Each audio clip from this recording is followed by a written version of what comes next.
Gemini men and Sag women. These two usually start out like a house in fire and then end with ashes.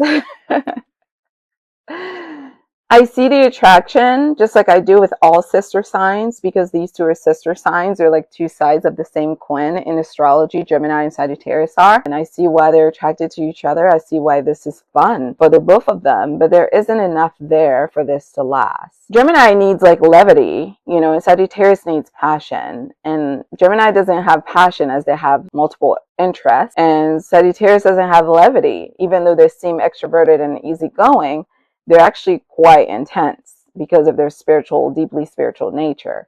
So I think that might be a weight for Gemini to carry over time, because Sagittarius, even though they seem childlike, is actually quite serious when you get inside the house. And Gemini is not really interested in that kind of heavy energy from Sagittarius 24/7. I've seen these couples work seldom. That doesn't mean it's impossible. If there's some other placements that make it suitable, it can work. But usually it's like, fire, air. It's like a big fire and it's exciting. It's like nothing either of them have ever experienced. And it feels like they're on top of the world and they can't wait to experience this magic. And then like just after they burn it all down, it's all like to the ground, and then it's ashes and there's nothing left to burn, because there's no pacing this partnership. It's very fast paced because of Mercury's energy. It's very chaotic, with Jupiter's energy. It's very expensive. It's very grand, it's fast paced, it's grand, it's expensive. And when you start a relationship at this level, so big and so wide, the only other place it can go is so small and so non-existent. As opposed to starting a relationship at this level, which is, I don't know you, so I'm not going to pretend to know you. So I'm going to take my time to dissect what I'm learning about you.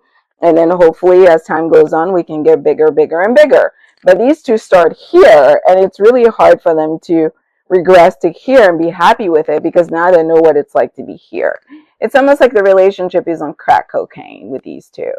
And unfortunately, crack cocaine is not a sustainable habit. So that's what I would say about these two. But I see the attraction. It's just they need to be with other people. Next one. My boyfriend is a Gemini sun, a Sagittarius moon, and Gemini rising. Why does he lie so much? Okay, so Gemini sun, Sag moon, and Gemini rising. Because he likes fantasy. Gemini is a creative thinker, and they're also a creative communicator. Gemini lies a lot because they like twisting the truth. Because it's fun. It's fun for them. They don't think about the emotional impact it's having on you. They're just thinking about like what they can get away with. And it's fun to see what they can get away with. And a lot of times they don't think that people have figured them out. They actually think they're the smartest person in the room a lot of times. They don't think that people know and people see through their stuff a lot of times. So a lot of times they're just doing it to see like what sticks. They're doing it to see if you'll call them out on it or not. So with Gemini, like everything is a game. Like Gemini is a kid. They're like a 7-year-old, astrologically speaking. So everything is a game. Gemini just likes to be having fun. They need to be having fun. And they love fun in their relationship. So it's not that they're trying to be mean-spirited. It's that they're just trying to like have fun with words and have fun with ideas. And they want to do that at all times. And they don't really know like what's sensitive and what isn't, like what should be played with and what shouldn't. Like these are things they haven't learned yet. That when you lie to the person that you're dating, it breaks trust, it ruins relationship. Like they haven't learned all these things yet in this life, in this spiritual journey that they're on. So they take the same approach to everything. That's why I always say, like, you need to know what sign you're best with depending on the setting. Like for me personally, I love Gemini in a creative setting. There's nobody else I would rather be dealing with when it comes to creativity than Gemini. But as far as like personal love relationship, I know I couldn't do it because I have too much Capricorn in my chart. And I need like somebody that means what they say and says what they mean. And that's not Gemini. It's about like recognizing like what energy does that sign carry and where's the best place for me to use that energy. Gemini does well with other people who don't take words so seriously, other people who don't take ideas so seriously, other people that can like this today and not like it tomorrow, other people that are fluid, you know, that don't get too attached to anything. Um, so if you're somebody that's like very serious and you get attached and words mean things to you and you like to hold on to the words that people speak and you want people to mean what they say when they speak, then Gemini is not the person for you because they will drive you insane. And they're not even trying to drive you insane. That's just a reaction they'll have on you. Thank you so much, guys, for liking the live and for sharing it with other people. I really appreciate it. The relationship should be a place where you have peace. You know, the world is hard enough. There are enough dark things going on in the world. There's enough dark spirits and energies that everybody's dealing with on a regular basis. You don't want to come home and be fighting demons in your home. Who wants that? You get done with a hard day of work and you come home and you're wrestling another demon yet. You don't want that. I don't want that. You know, you want to come home and feel loved. You want to feel heard.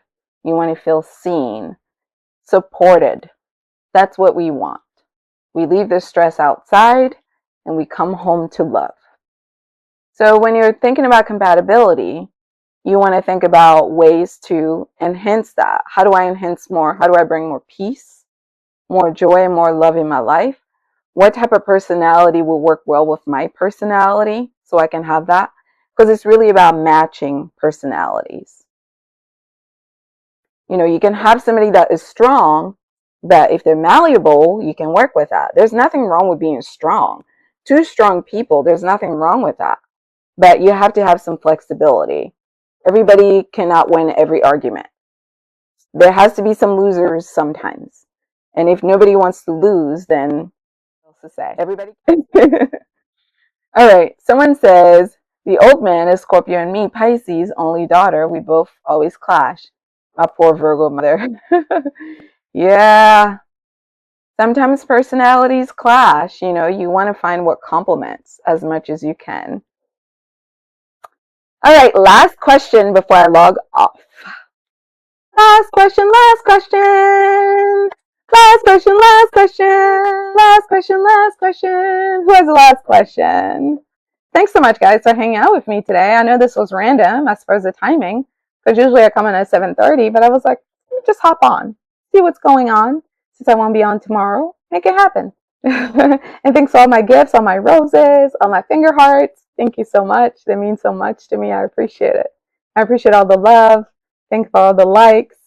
Good day, good day, good day. All right, Kayla. Oh, you're so welcome. Kayla wants to know about Leo Sun, Sag Rising, and Gemini Moon. What a beautiful combo, my dear. Oh, people love you. I know that. People love you. You're outgoing. People think you're sociable. You're probably very beautiful, easy on the eyes, probably very funny, but have a hard time with processing difficult emotions. You probably have a hard time being emotionally vulnerable. You probably externalize your feelings into thoughts. You probably know what other people are feeling, but probably cannot express what you feel. You can probably express what you think, but probably have difficulty expressing what you feel. But you're probably a lot of fun. You probably have a lot of energy. You probably have a lot of joy, a lot of humor. You probably have a lot of warmth, a lot of passion, a lot of social energy, a lot of kindness.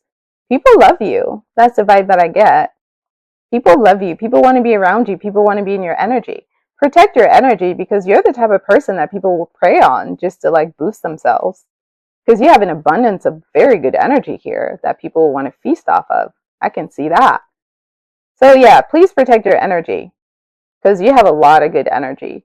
And watch like overextending yourself to people because Leo suns have a habit of putting themselves in a situation where people abuse them and use them up and they don't realize it until like afterwards. And yes, they move on, but it's like we don't need all of our Leos to get depleted just because you're being too nice. It's okay to protect yourself on the front end. Okay, Kayla, so yeah, you have beautiful energy. Protect your energy. And if you're looking for love, like look for people who aren't that emotional, you know, aren't that emotionally needy because they're going to drain you.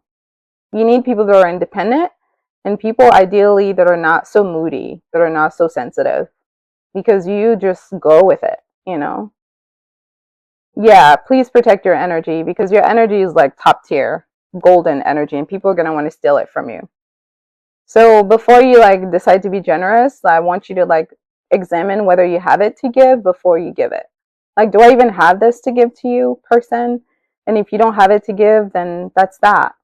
But don't give more than you can give just because you want to be nice. Because when it's their turn, they're not going to be nice. They're going to be trying to survive. So make sure that you do things to survive, not to be nice. Okay?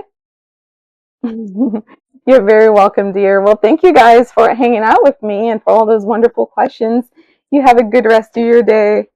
It was nice hanging out with y'all. Bye for now. You can book your astrology reading at intuitivehealing.com. You can also watch videos at Intuitive Healing here on YouTube for Astrology 101 content. Listen to the Aquarius podcast on Spotify, as well as here on YouTube for your horoscope. If you're interested in astrology and love connections, you can visit at Styled Under Libra. And of course, for health and wellness and holistic healing, visit at Styled Under Virgo for all of your astrology content. Thanks so much for watching.